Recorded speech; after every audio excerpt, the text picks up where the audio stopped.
Hello and welcome to CMR TV. My name is Tamsin DC Weinstein and I'm going to be bringing you the AI way. This week I'll be telling you about the latest developments in the world of AI. Whether you're using it in the boardroom or just want to learn about how to use AI at home, there's something for everyone. I'll be interviewing global leaders who are using AI to change the world, but also local people who are using it in their daily lives. Let's dive in together and ride the AI wave. Okay, thank you all for coming. I very much appreciate it. So we have an excellent speaker tonight. When we did the first one last month, lots of people wanted to know about AI in healthcare, health and wellness. So we have a very fabulous AI expert with us tonight who I've been following on LinkedIn for a couple of years and who has literally skyrocketed in the last 12 to 18 months. Literally, I've followed your career path on LinkedIn. You are doing amazing things now. So thank you so much for doing this for us. And we've told Harvey that next time we're going to fly him down to do it in person. So yeah, tonight we have Dr. Harvey Castro. I want you to check out one of my TED Talks. And I basically thought about this. And I said, the older I get, these eyes aren't that good. These ears aren't that good. And I'm getting old. And my senses are going down. But if my senses are going down, then if I'm taking care of you, I'm not doing a good job in the sense that if I'm trying to listen for murmurs and I can't hear it that well anymore, then am I really listening to murmurs? And I thought, what if I can leverage AI to get me back to where my senses should be, but let's just take it above that. So if I'm using AI to listen to your heart and the AI hears tones that I physically can't, but the AI can, and now I'm able to do some predictive analytics based on my AI stethoscope, now I'm really taking care to the next level. So basically, let's leverage AI. For example, my voice, believe it or not, there's algorithms that'll tell you my blood pressure right now. Isn't that crazy? Just my voice. So I talked to too many people. I forget who it was, but she was like, hey, I remember who it was. She's like, Harvey, I do a lot of stuff in the prisons and I have a hard time getting vitals. I'm like, well, here's a good idea. If you use this algorithm, you won't have the best accurate, but at least you'll have something that tells you a little bit of a range and saying, okay, the blood pressure is about this. Eventually it'll get FDA approved, eventually it'll be on all the telemedicine stuff, but I thought that's the way to do it. On the smell, I thought there's a lot of chemicals that the AI can smell that we can't.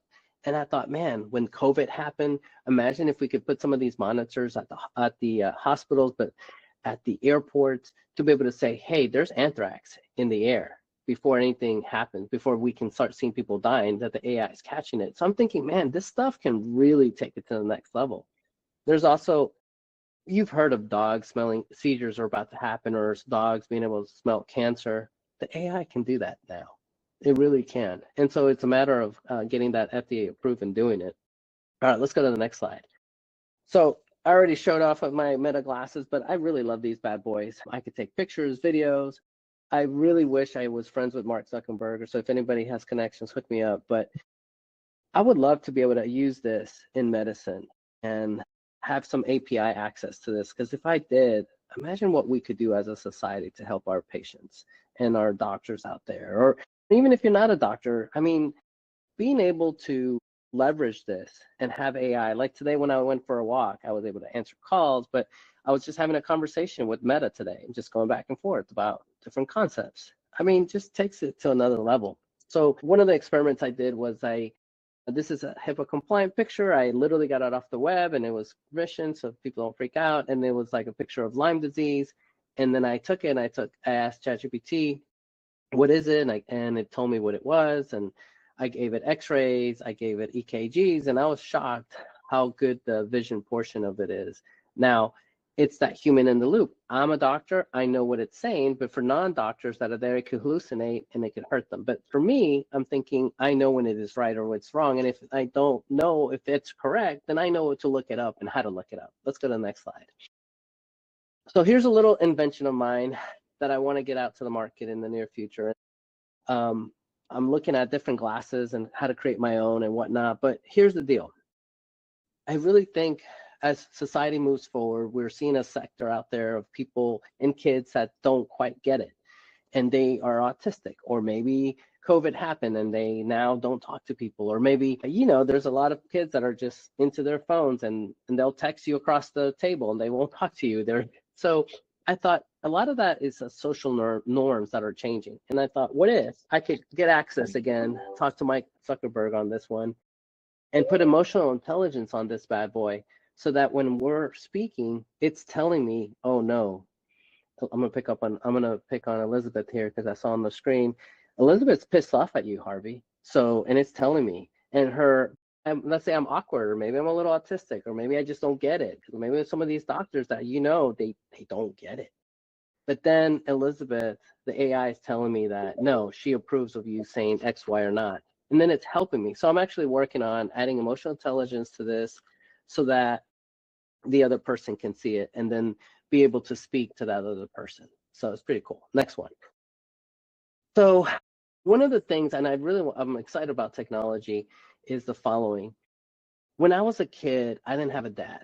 My dad was my grandfather, and my grandfathers gave me many cool tools, but the one that I love to this day is he taught me how to play chess. And at age 5, for like, I don't know, 46 years, so you can get my age from that, we played chess. And it was like a bonding moment. And I'm sharing this story with you because it's going to bring a lot of things out. About 10 years ago, I noticed his vision started declining. And unfortunately, he got macular degeneration, and it got worse and worse. And for those people that don't know what that is, think of this screen that you're seeing me, but then imagine these little blocks where you can't see, and there's only little parts of the screen that you can see. And unfortunately, when we would play chess, he would like lean in and turn his head because he, poor man, couldn't see. So it literally broke my heart. And I thought, you know what? What if I gave him meta glasses? And there's this app that has a real human being behind it. And then he can turn on the video.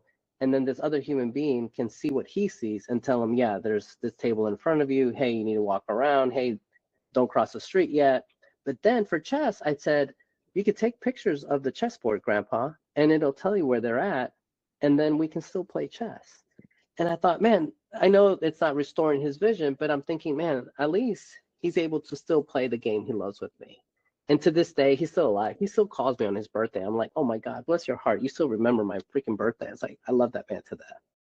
And so then I started thinking, well, if he's got macular degeneration, I checked my genes, and I'm like, crap, I got the gene too. So then I call my mom. I'm like, Mom, you need to get checked, because if he's got the gene and I got the gene, eventually it's going to get expressed, and I want to make sure you're okay.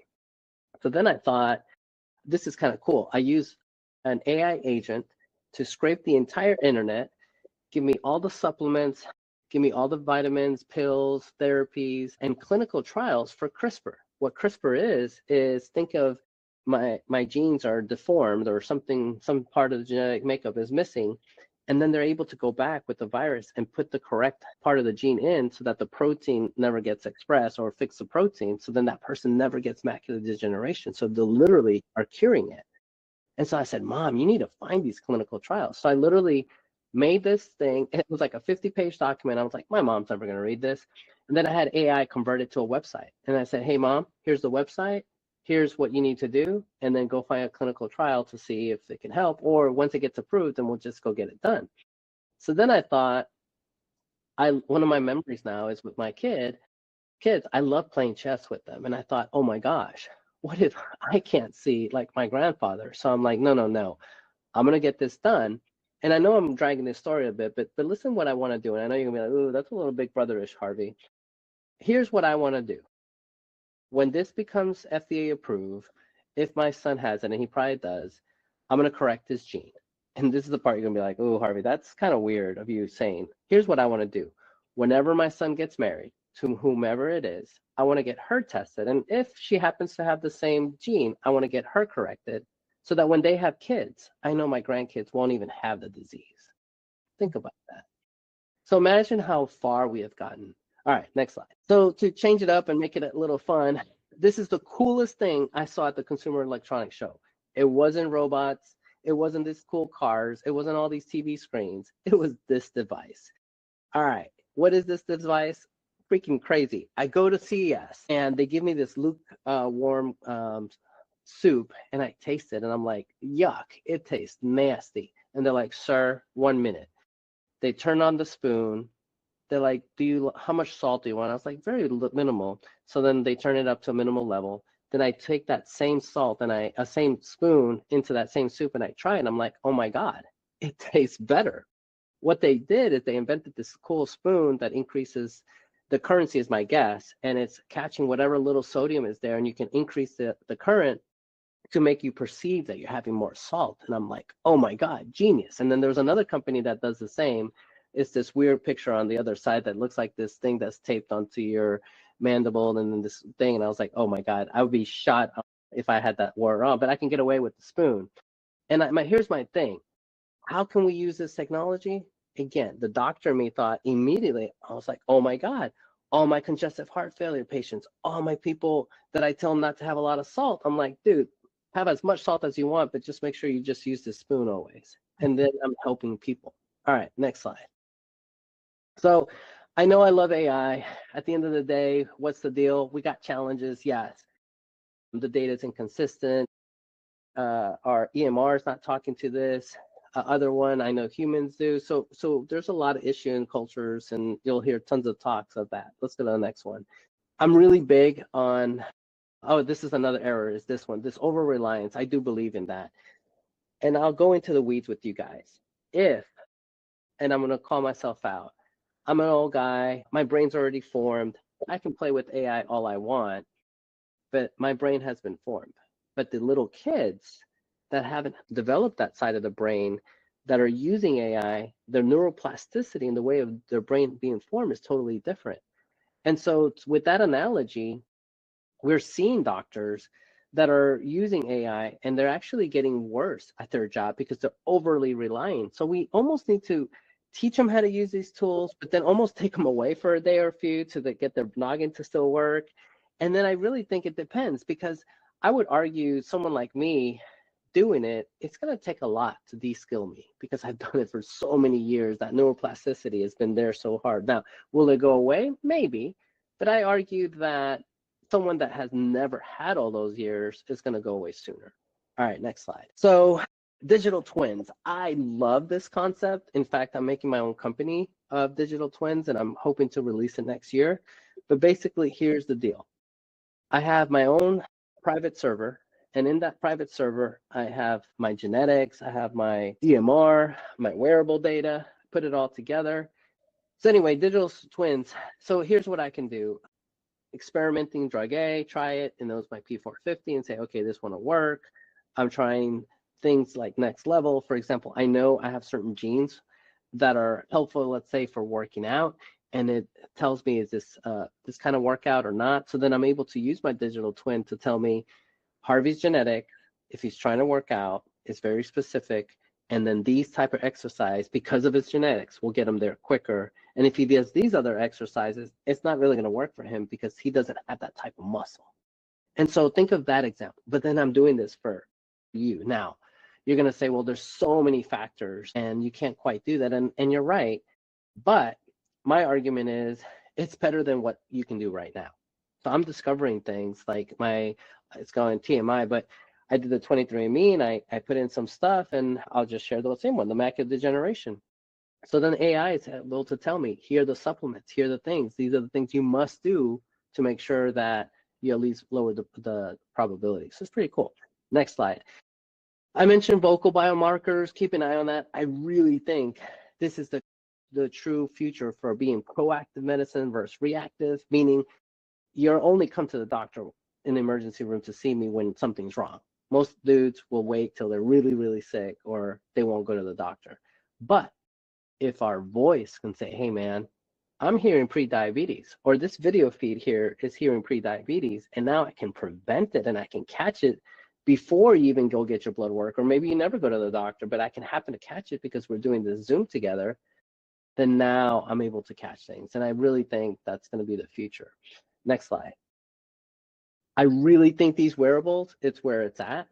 We're taking things away from the hospital and we're going to people's homes.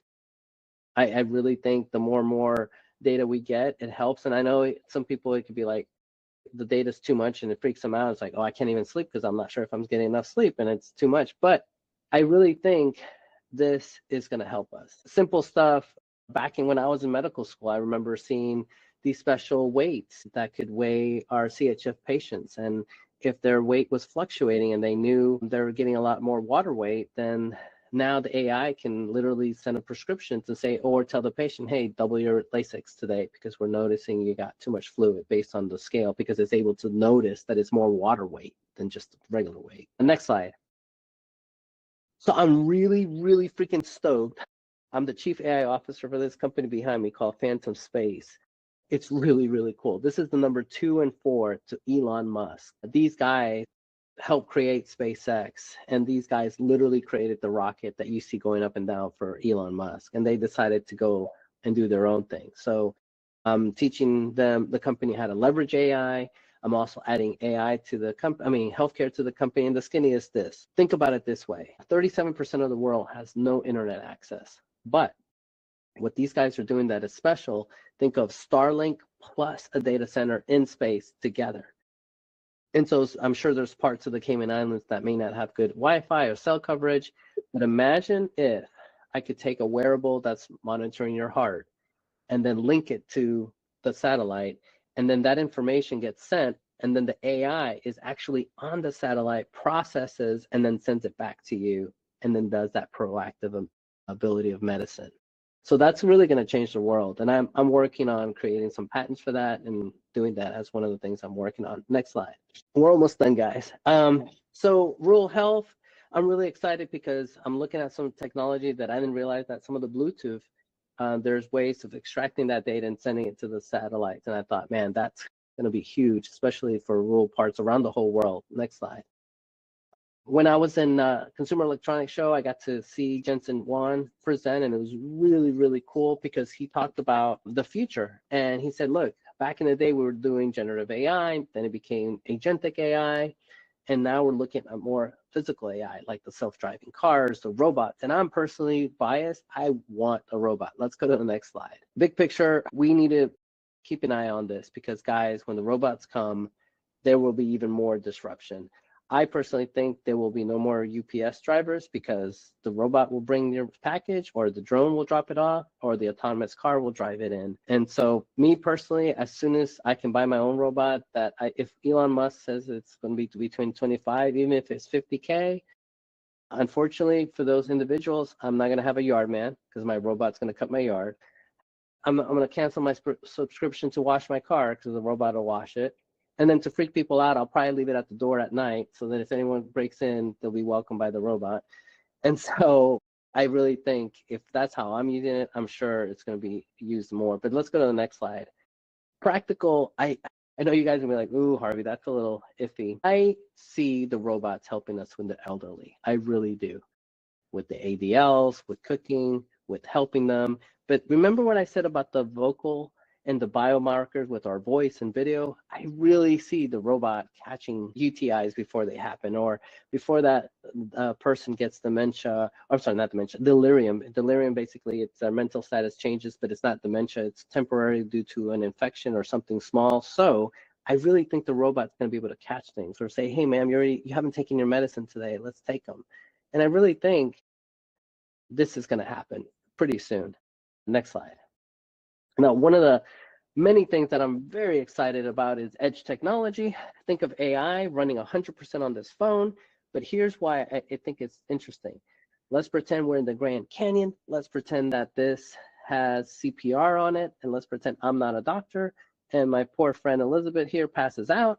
I could take my phone, put it on Elizabeth, and then the video will walk me through CPR and tell me where to put my hands, how fast to do my CPR, and then watch how well I'm doing. And that technology already exists. I could put it on here, and I don't need Wi-Fi. I don't need any of that because this will have it. And then to Elizabeth's luck, I could point it to the sky, find the satellite, and call for help to get the helicopter down to the Grand Canyon to help her out. And so I really think edge technology is going to be huge and change. Next slide. One of the things in the emergency room that I felt really bad is my patients that couldn't get to the hospital. really, as soon as we get these autonomous vehicles, game over, because the autonomous car is going to be able to pick up my patients, take them. I really think throw in 3D printing, and then patients will be picked up by the robot, put in the ambulance. The ambulance will be able to print their medicine, be able to hear their vitals, see it, and then by the time they come to the hospital, the doctor, the human being, will be ready to take care of them. I'm not saying that this is cold medicine. Maybe they'll be a human, but I'm just saying for parts of the world that has zero access, this is better access than nothing. Next slide. Let's play this video for everybody. This one's kind of cool. So imagine that you're sitting in a noisy restaurant and you're having trouble hearing your friends across the table. And at the end of the trip, we came back to the city to visit the historic center. Joe, close all programs. All right, next slide. So, I mean, think about that in the hospital or just traveling. So, next slide is basically my website. I took my 27 books that I wrote, anytime I've been on TV, interviewed, I put it into a RAG model, and then you can go into my chat bot and then just talk to me and then chat back and forth. And if you say, hey, Harvey, what do you know about welding? Well, I know for sure I've never talked about welding, so I'd be like, I have no idea. It's like, sorry, it won't hallucinate. Next slide. So we got 2 more slides. Here's another one take home. At the end of the day, guys, I really want you not to be scared about AI. It's human plus AI, and the possibility is limitless. I really want you to challenge you. Think of AI as like riding a bike. The more you do it, the more you're like, oh, I didn't know it would do that. A quick analogy for everybody out there is the following. When you first heard of ChatGPT, you had certain reservations and you did certain things. But I want you to self-reflect. Today compared to back then, have you used AI differently? Are your thoughts of AI different? Are you using it in a different way? And the answer is probably yes. And the reason why is you're coming to seminars like this, you're hearing your friends are doing, and now you're getting more comfortable. And so my take home is, I really think it's human plus AI, but as more and more we understand AI, our AI understanding goes up. And as it goes up, we're just going to start accepting different applications. All right, let's hit the last one. And you guys get copies of this. So hit this Cayman Rising. There's a play button, and it's a customized song using AI. Good. That was absolutely amazing. Thank you so, so much. I am astounded by how much you're doing. Like, from the very kind of basic stuff to like the coloring books to the life-changing stuff, which is changing people's lives, and you know, the space, and it's insane. How are you finding the time to do it all? My digital twin is what I keep telling people. I gotta pay him extra for doing all that extra work. No, seriously, I leverage AI like crazy. I really do, like everything. That's why I was able to do so much. It's because I'm leveraging AI. It's that human plus AI. Could I do it prior to AI? No, I wouldn't be able to do half that stuff. But now I can do so much. You know, yesterday I was at a cybersecurity thing and they did this goofy picture of me and I took it, I put it into Grok and animated it and I showed people around. They're like, dude, that looks so cool. And then I felt bad for the guy that's not making much money doing the figure. And I said, dude, here's an upsell. This is what you do this, and you're going to do an upsell for everybody in other gigs. He's like, oh man, dude, thank you for your help. And I'm like, this is what we got to do. You know, we got to help each other out. Exactly. One of the things that struck me is your creativity is what's made you the person you are. Like, you look at a problem or a barrier and you just find a solution with AI. And whether that's getting kids to understand their treatments or, you know, changing the way that we fundamentally eradicate disease or stop things happening to our children and grandchildren, you see the problem and you're solving it with AI. And it's that creativity, you're just giving it a go. And that's amazing. That if everybody could do that, imagine the problems we could solve in life. Yes. It's amazing. It's amazing. Yes. So does anyone have any questions? Well, we have the man himself here. I mean, I know it was a lot to take in and you've probably got lots and lots of questions. Yes, Kimberly has a question. She raised her hand. So if you want to, go ahead. Can you hear me? Yes, ma'am. Yeah, that was a really great presentation. Thanks. I've actually heard a lot about the AI twin features. So I'm interested, like, what you recommend if someone's looking to start out using it for the first time. Like, do you have like a recommended? Yeah, that unfortunately, I'm pausing. Unfortunately, I hate to say, for the regular people, I haven't seen anything on the market yet. What I'm producing is going to be more specific for physicians, because at the end of the day, I want that human in the loop being the right human, and that being a physician, to make sure it's not hallucinating or not. And then for FDA and legal reasons, if I do it and release it, then I know it could be considered a medical device and all this BS. So then I'm like, you know what? I'm going to make it, give it to doctors, let doctors use it with their patients, and then it's going to help their patients. But at the end of the day, I can get it out to the market quicker than trying to get this approved by the FDA. Yeah, no, that makes sense. Well, I will be patiently waiting. Yeah. Well, you know what? Hit me up on LinkedIn and I'll put my email and all that, because I am working on a prototype and I am trying to get it out there, and I'm playing with it. I'm the guinea pig, and it's actually helping me. I'm not to sound biased, but it is. I'm using it for longevity, for health span, for anything, and it's crazy. And so I thought, okay, I need to commercialize this and just put it out there because it's pretty cool. But I'm biased. No, that makes sense. Even what you said about, with your grandfather and his vision, I was watching because I'm really into the Korean drama shows.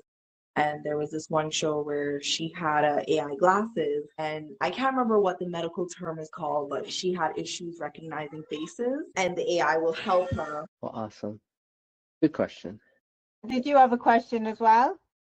Yeah, mine was actually about the immaculate degenerative, and I was wondering, curious, if your website with all the information that you sent to your mum was still up and running and was available for general public. Yeah, let me put it in the chat. Send me an email and then I'll send it to you. I have to update it. It's out for a couple of months now, but yeah, I'll share it with you. It's just crazy how we could use these tools, right? And then it just made a website. Yeah, I'm happy to share it. Yeah, it's crazy. But at the end of the day, guys, it's all about helping. You're welcome. It's about helping humanity. How can we help? Trust me, everybody here can give back. Obviously, if you're a doctor or not, it doesn't matter. How can we use what you've learned, and how can we use these tools to really help? And to me, like, that was a simple example. I taught this guy how to make a little extra money on his cartoons that he's making using Grok, and I know he's going to make extra cash. And so the same thing, it's not about money, but just helping someone. Any more questions from anybody? I'm interested in, I very much like you believe that AI will help us live longer better for longer. I think it will eradicate some diseases. I think it will. Where do you think will be? I mean, personalized medicine is obviously a big thing already, but it costs a lot of money. So if people have the cash to pay for, the very personal, this is what, the markers that you're looking towards, and this is what you can do to stop it. Now, when do you think it'll become mainstream? When do you think everybody will have access to hyper-personalized medicine that will make us live better longer? That's a tough one. I think what's going to be interesting, it's not going to be in the US. It'll be outside of the US. You think? Yes, here's why. There's a lot of interest groups that don't want X or Y to happen, because if it happens, then they're out of a business. And so a lot of lobbyists, a lot of issues are going to be held back. And so I foresee stuff like that happening quicker in the United Emirates, Singapore, because they have the data, they can train the AI, they have the dollars to make it cheap, and they're going to do it for their citizens. So I foresee that. Now, will that hold? No, I think eventually there'll be some FOMO, and then the US will be like, well, crap, we need to change our laws here, or we need to do X, Y if we want this to happen here in the US. And so I think I say maybe 10 years, but then I see some stuff happening where the GDPR in the United States and other countries is taking so much in healthcare that people will be like, man, what if we used AI to bring it down? Yeah. And then other leaders are going to be like, well, hell, I could use an extra $1 trillion or $3 trillion back in my budget. Yeah, what do we got to do? Oh, we got to change these laws, but you're going to piss off all the doctors. Yeah. And so, but it's going to happen. It's going to happen in my lifetime, and who knows? Maybe I'll be the one signing that in the future, because I am running for Congress in 5 years. So. That's it. What about the role of the doctor? I mean, again, I like you believe that AI is a very good supplement to doctors, and do you believe that we will have doctors in in 20th time, human doctors in the same way that we have them now? Or do you think a lot of the decisions and medical care will be done by AI, just with, human in the loop? Yeah. So I think the following, and don't kill me. I call it the great shift. Today, I practice medicine with the stethoscope, and now I'll be using a stethoscope with AI. And then later, there'll be some shifts where I don't need to make that decision. The AI will do it because it's low risk and low probability, and maybe the AI statistically does better than me. And so why am I doing it where I'm going to maybe be killing people, or this part might be better for the AI? So we'll see the shift that some things will be there, but the human will be in the loop. With that said, the kids that are being born today, that's another game, because they're going to grow up learning the computer, trusting the AI, and their mind will be this. And eventually I'll be gone. They'll be in charge. And they're going to be like, oh, no. Harvey is old man. He thinks like old times. No, we got to change it up. This is the way we're going to do it. And then at that point, it's different. So maybe when I'm like 90, it'll be like all AI. I think trust is the key word, isn't it? That at the moment, because we're old school, like we want a human to tell us we're ill or we're dying, or to give us compassion. It's like when you look at all the studies that all the research firms do, they say that the professions that are going to outlive AI are the counselors and the therapists and the softer skills. But actually, maybe that's not true of our children. Maybe they won't want that. Maybe they will be happy with an AI giving them the news. Interesting. I think we've actually got a couple of therapists on the line. So if so, your jobs are safe for now, according to the research. Thank you. Does anyone else have any more questions? I know we've run over slightly because it was going to end at 7. But if anyone's got any more questions, now is your chance. He is here and available. And if not, hit me up on LinkedIn. Oh, and here's my bias, another bias of me. I'm like 300 and something change high of hitting 50,000 followers. So I need like 300 more followers before the end of the year. That's my personal goal. I love it. Amazing. Spread the word. I'll send you a link out. Yeah. Okay, I think that's all the questions. So yeah, you've got his LinkedIn. He's also on the WhatsApp group. So if anyone wants to connect with him on there, I'm sure he'd be happy to. I am desperate to know more about all the things you're doing. I want to hook up with you about the space stuff. So I'm going to drop you an email later to get some more details. But honestly, even for me, that was massively inspirational, just to see the amount of areas. Oh, sorry. There we go. Sorry. I don't know what happened. No, I was trying to find my YouTube link and then YouTube went off. I was going to drop it in the thing, but just go to YouTube, type in Harvey Castro TEDx, and there's 5, and they're all different. So sorry, you were saying, so even for you that you're keeping up, was there some new stuff for you? Massively, like hugely. And that's the great thing about AI, isn't it? That everybody's journey is completely different. And even, the world leaders in AI can learn something from anybody. Like I go into a room of people who've used AI once, and they can still teach me something because their usage of that tool was completely different to what I do on it. And that's why these things are so important, because it doesn't matter if you're an expert or a beginner, we can all learn from each other. So you really inspired me. Just for me, the creativity and the breadth of the things you were doing was really inspirational. So thank you. I really, really enjoyed it. It was great for me. Thank you. I really appreciate you guys. And thank you. It was an honor to be here with you guys. And one day I'll be live in Cayman. You will, definitely. Next year we'll get you down. We will get you here next year, I promise. You may not want to leave. I believe you. I have a feeling I may not want to leave. So we'll see. I'll make sure to make a long trip, go and leave. I'll be Bring there all for your a bit. belongings. Sounds good. Thank you so much. Yeah, thank you, everybody. Okay. Cool. Have a wonderful evening, everyone. Thank you so much. Thank you. Bye. Bye.